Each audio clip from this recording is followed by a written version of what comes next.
The U.S. is a net importer. We buy more than we sell. So when you have a cheap dollar, okay, a Boeing aircraft or General Electric wind turbine gets a little less expensive, but all the stuff we buy gets more expensive because we're paying for it in cheaper dollars, and that's what the central bankers really want. They want those price increases to feed through the supply chain and try to create inflation because governments around the world are desperate to get inflation. So that's the real reason they do it. And it can have a short-term impact. It can help exports a little bit. It can give you a little bit of lift. But the problem is it comes at the expense of the trading partners. This is just classic beggar thy neighbor devaluations. That's what currency wars are. So it can help individual country growth, but it does nothing for world growth. The world is no better off. One country is a little better off, another country is worse off. So the other metaphor I've used is, you've got 4 soldiers and they're fighting and it's a hot day and they get a break and they've got one canteen and they're all really thirsty. What do you do in that situation? You pass the canteen. In other words, everybody would like to drink the whole canteen, but you take a sip, you hand it to your mate, he takes a sip, and so forth.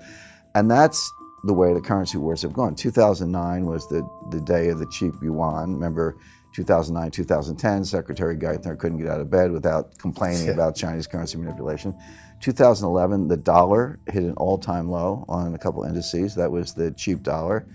2013, along comes Abenomics, and one of his 3 hours was a cheap yen. All of a sudden, the yen's at 120, 124. Japan got a little bit of a lift. So who's suffering the whole time? Europe. Europe had the strong currency, 2 recessions in 4 years. So finally, 2015, it was Draghi's turn. Well, June 2014, they launched negative interest rates. In January 2015, they launched European QE. So you're going from China, US, Japan, Europe. Everybody's passing the canteen. But the world is still stuck in basically depressionary growth. It's not, we don't have negative growth, but we have below trend growth. So there's no way out of it. So right now, my forecast, I actually said this a couple of months ago, is that look for a stronger yen, stronger euro, cheaper dollar, cheaper yuan.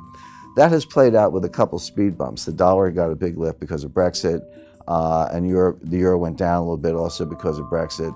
But the yen went from 124 to 104. It backed up. 103 actually backed up a little bit. But we do have a strong yen. All these people who expect Japan to intervene in currency markets, don't hold your breath. They've been warned, I would say threatened, by Jack Lew and Christine Lagarde. Don't you dare intervene in currency markets. You had 3 years with a cheap yen. You didn't make the structural reforms. You didn't do what you needed to do. Too bad for you. We're taking the canteen back. So the point to your main question, Grant, is that they don't have a logical conclusion. There are only 2 ways out of a currency war. One is systemic reform, a kind of Bretton Woods or Plaza Accord where all the major powers sit down and just say, here's the New Deal. The other one is systemic collapse. I expect collapse because there's no consensus on a way out of it. There's no political will behind structural reform. I don't see the leadership. In 1944 you had John Maynard Keynes. In 1985 you had James Baker. In the 1990s you had Bob Rubin. These were, whether the Democrats or Republicans, this was leadership. I don't see that kind of leadership today. I see a lot of denial. I don't see the political will behind structural reform, so I would expect a collapse of the system. Well, it's interesting you say, because of all the bailouts, we don't know what a systemic collapse looks like. I actually have a pretty good idea of what it looks like, because everyone focuses on 2008, and U.S. economists call it the Great Recession. You go abroad, they call it the global financial crisis, the GFC for short, whatever you want to call it. But we had another one that was actually potentially worse or as bad in 1998. And that was the Asian financial crisis. Started in 97, worked its way around the world, ended up in Russia, and then landed in my lap at Long-Term Capital Management. I was the general counsel of that hedge fund in Greenwich that got bailed out by Wall Street, although I'd like to remind people they didn't bail us out, they bailed themselves out. Because, Wall Street bailed itself out. I always say, hey, we owed, on paper, we owed Wall Street $1 trillion in derivatives trades. If we had failed, meaning filed for bankruptcy, and we had a bankruptcy team ready to file those papers in the Cayman Islands because we were a Cayman fund. I said, I would have just slept in the next day. It's like, it's out of my head. We filed for bankruptcy, good luck getting your money. Wall Street bailed themselves out because they didn't want that $1 trillion of derivatives positions dumped on them. Then they would have to turn to the market and dump it. We were hours away from the closure of every major market in the world. It's not an exaggeration. Greenspan testified to that. Rubin said the same thing. It would have started in Tokyo, gone through London, ended up in New York. But every stock exchange, bond market in the world would have been shut down, at least temporarily, to deal with it. That's how bad it would have been. Lehman would have failed in '98. Forget about it. They were always the weakest link in the chain. It was easy to call in 2008 because they almost failed in '98. But the point is, okay, so we moved $4 billion in cash in about 3 days. If you think of it as a private deal, $4 billion all cash, no due diligence, wired the money. That's kind of how the sense of urgency. And so we filmed the runways. We brought it in for landing. The plane didn't crash or break up on the runway, but it was that close. So when 2008 came along, I just felt I was watching a movie I had already seen. It was like a rerun for me.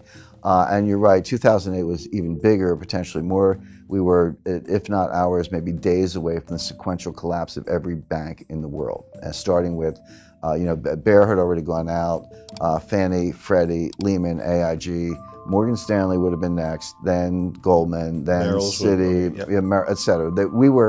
We were days away from that. And again, I think Andrew Sorkin did a good job in his book. So this isn't, we're not looking at strike two in a baseball metaphor, we're looking at strike three because 98 was strike one, 2008 was strike two, now we're looking at strike three. The next one is going to be worse. So I think we've come extremely close. I think people are overly complacent.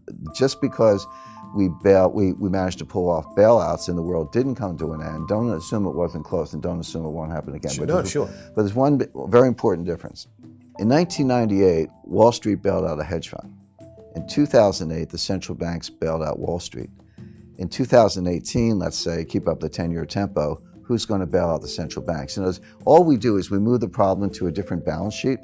Now the problem is on the central bank balance sheet. Because the Fed printed $3.4 trillion of new money since 2008. Their balance sheet was $800 billion.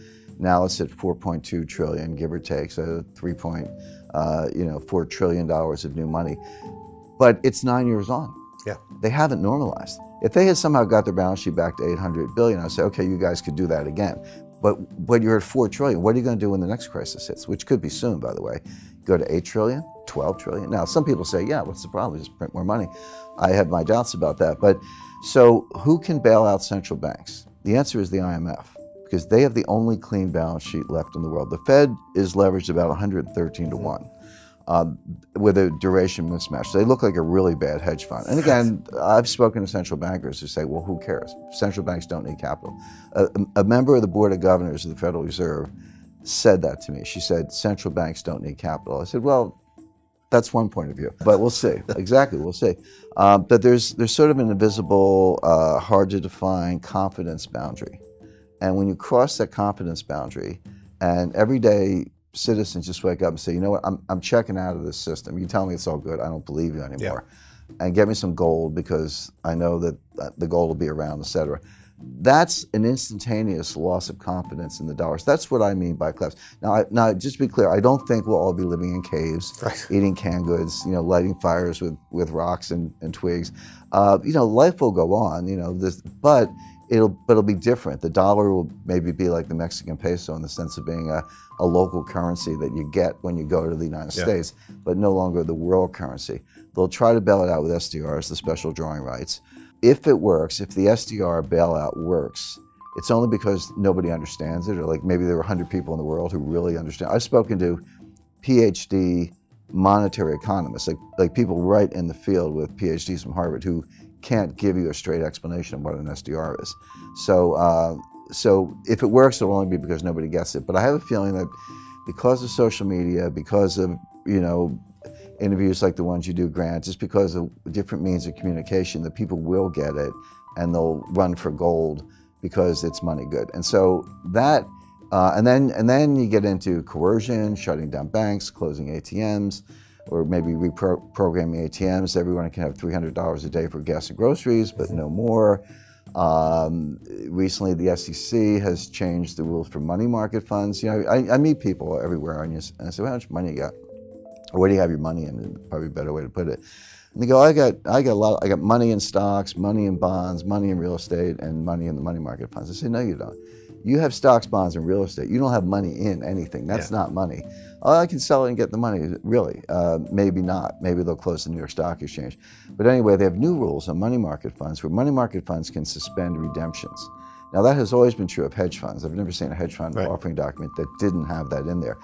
But people think they can call Charles Schwab or Merrill Lynch or Bank of America, instruct the broker to sell the units, and the money's in the bank the next day. They're going to wake up one day and make that phone call and find out, no, we've suspended redemptions, we'll get back to you. You can't get your money.